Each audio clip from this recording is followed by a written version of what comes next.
To everyone who's watching me, I want to thank you all for your patronage. I want to thank you all for your subscription. I want to thank you for your views. I also want to thank you for the fact that you watch my content and you comment. You know, it's it's not an easy task. It's not an easy thing. So today I promise that I will be live and I'm going to stay for a while, maybe an hour. You see, we are living in a world where people are trying the little they can to make themselves relevant, either by tweaking history. So, in a nutshell, all I'm trying to tell you is that whether you're going to accept it or not, something is wrong with the black man. Something is wrong with the black man. Something is definitely wrong with the black man.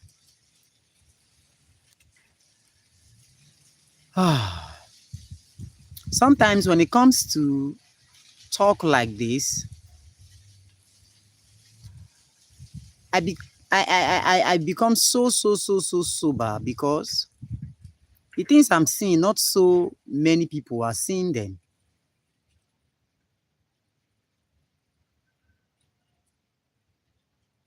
Like, how is it that every black person, let me even be very specific now. How is it that Nigerians know the solution to their country? Like, have you do the little you can to just take our time, watch what is it called? AIT Democracy Today, Africa Independent Television. That's the program in Africa Independent Television called Democracy Today. What is it called again? The other one, Politics or blah, whatever. Then watch Channels News, Politics Today. I think it's Politics Today now, be Politics Night or whatever name it is called. When you listen to these programs, you realize that we have intellectuals in this country. They've been speaking time in, time out, and this body keep inviting politicians, pressure group leaders, opinionated individuals, and any other person they could lay hands on. Now, they invite these guys to their TV station, and by the time these guys usually come around, you hear beautiful submissions. And if you ever engage a Nigerian on the streets or wherever, whichever place, you discover that they keep, suggesting beautiful solutions. So why is it that once it comes to election, we suspend our ability to think? We suspend our ability to analyze the candidates' statements and manifestos. And all we want to do is to come support people based on they are bearing Ade, they are bearing Hassan, or they are bearing Emeka. Is either they are answering Peter or they are answering Ismaila.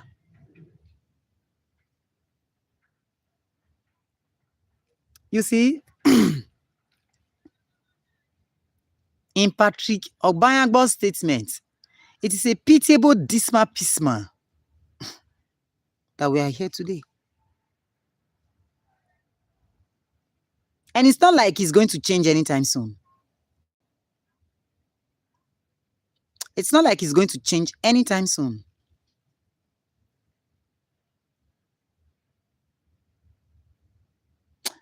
So sometimes when we talk about these things, we just take a pause, and it will look as if the Nigerian situation, it's almost appearing as if there is no solution. But anybody who is telling you that there's no solution, that person is lying. There can actually not be any solution if we continue this style. If we decide to go on this style, if 2027 comes and then we are still where we are, nobody willing to change,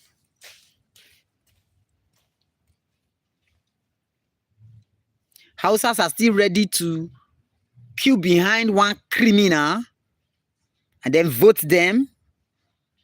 Reason because they are Muslims. Reason because they are Christians.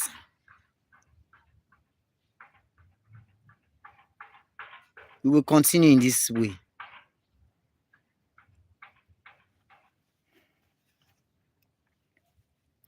I tell anybody who cares to listen,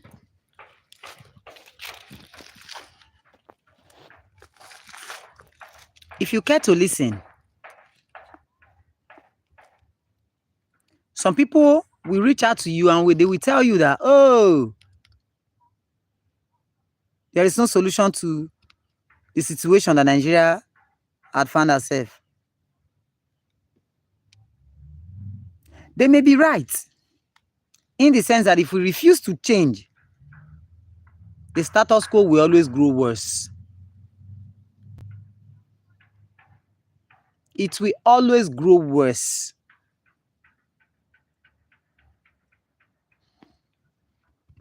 But if we miraculously decided to do something, then the change that we all yearn for will come.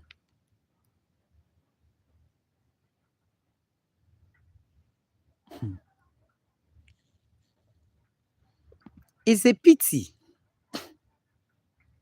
that in a world that is full of different opportunities and possibilities, Africans choose to remain slaves. Africans choose to remain in the shackles of a few individuals who have actually subjected them to abject poverty. And guess what they resorted to? Is to run out. So you think when you run out of the country, everywhere does steal for you. It is a pity. It is also a pity that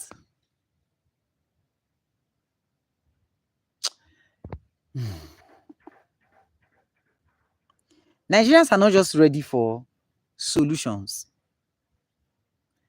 And I keep saying this any social media platform I find myself. We aren't ready for solution. We are not ready.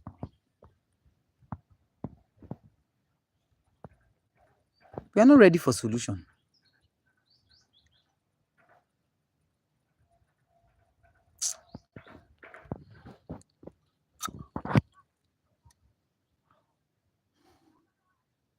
We are not ready for solution. Sometimes I will be telling myself,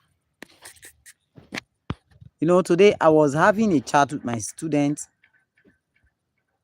and the guy was telling me that, do I know how black people came to be? And I told him in all honesty that I've not taken that time to research about it. Do you know something about it? He told me that Somehow, it started from Ham, as a child of, I think, Noah, the one that Noah had to, I think, lay curse on. And I was like, oh, it's true. Noah actually lay curse on one of his sons. So that one that the lay curse on, that was the one. It was through that loins that we have black people. He said, seemingly. I said, how did you know this? He said, he gave birth to Nimrod.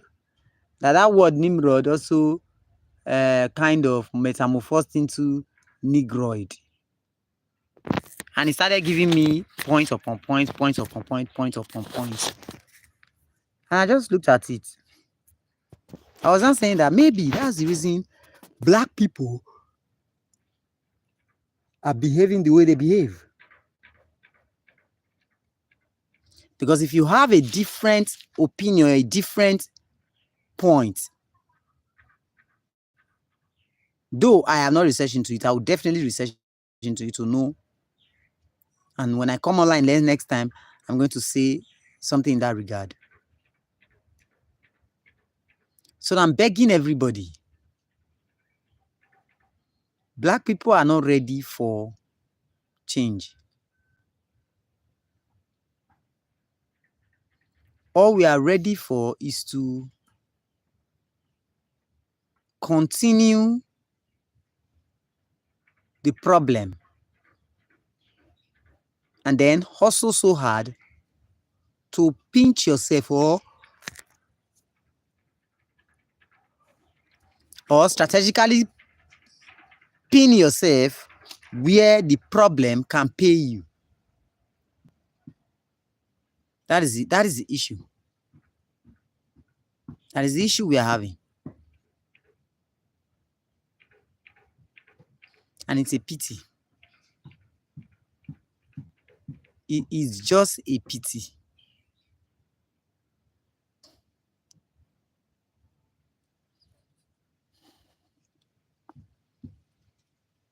So the Donald Trump speech,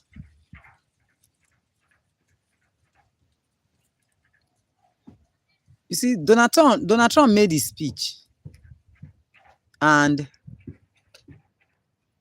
Africans were busy sharing his speech all over the place. You start telling yourself, or you start asking yourself, I mean. So there is nobody, there is nobody in Africa that has the intellectuals of Donald Trump.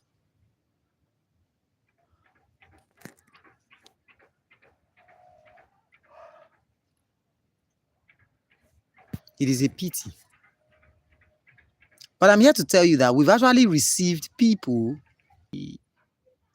I was just saying that we are in a country where we use all manners of affiliation, all manners of religious conviction that are based on hypocrisy. We use all manners of tribal affiliation and tribal consideration that are based on lies to vote people. You get? We use it to vote people in office.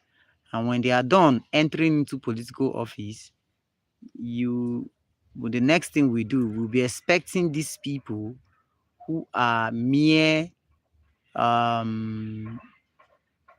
are just, let me just use the word kleptomaniacs, who are just puppets when they enter into political offices and they start displaying their original attitude. The next thing, we start blaming the other man from the other tribe. You get? Instead of us to stand up to the task and do what we're supposed to do, hold these people accountable from all tiers of government. No, we're not ready to do that. What we are ready to do is to come out and start shouting that the Igbo man is your problem. Hausa people are the problem. What's the other name? Yoruba people are the problem. There was a time like that. Somebody had to, I don't know the word I should use, but maybe just miss your way, enter into my life. I was trying to let me understand that Yoruba people are the problem of the South and as well as the Southeast. To be honest with you, I was confused because my confusion is not actually confused in its in the literally.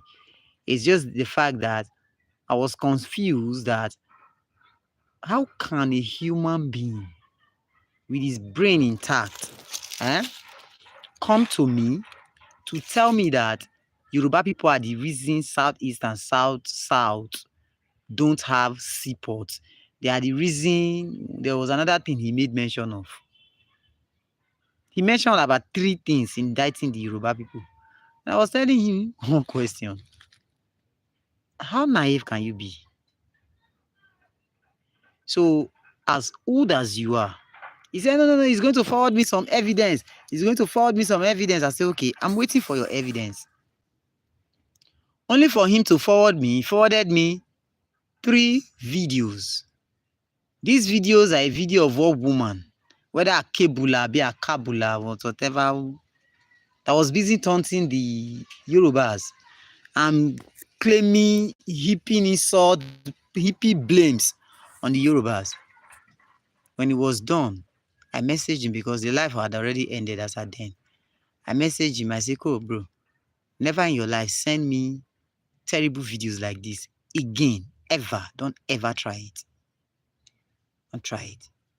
You see, when I came on live another day, I used that particular topic to start. And I was saying that that guy is from Akwa Ibom.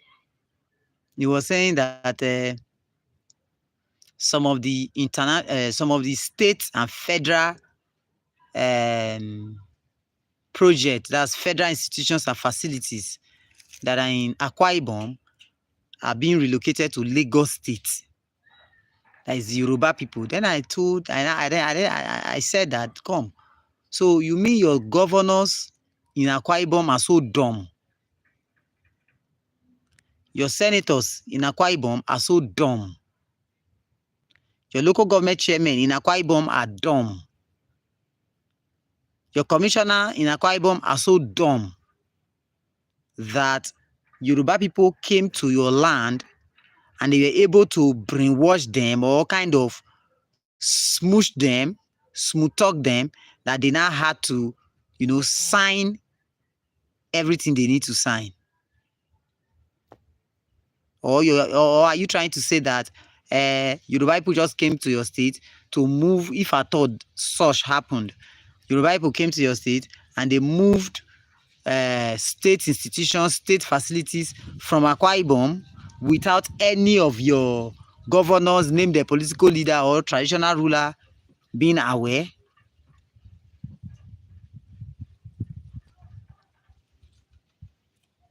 So,